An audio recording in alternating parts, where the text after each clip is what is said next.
Alright, I'm going to go over WooCommerce categories.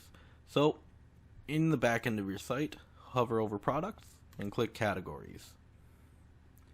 On the right side of your screen, you're going to see all the existing categories, and we're going to create a new one. So, the new name I'm going to put is bedding, and the slug you can leave blank about 99% of the time. It's just what shows in the URL.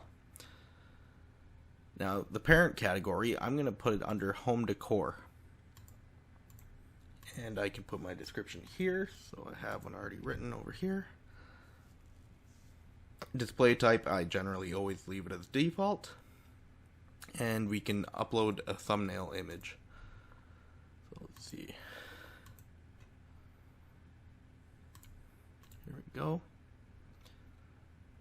Upload the image. Click use image.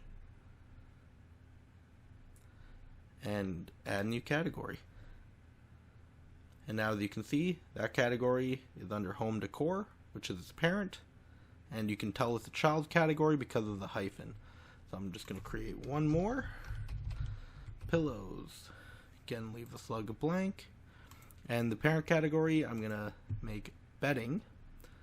And description, the best pillows, for example, and put my thumbnail image, which I have to upload. There we go.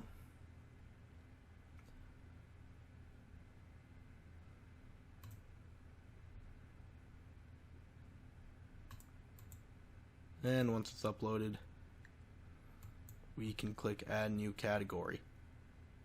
And now you have the two new categories in your store. Now, of course, you can always edit a category. You can quickly edit it, the name, just by clicking quick edit. And you can delete the category or view and see all the products within that category. And as you can see, this is a brand new category. We don't have any products.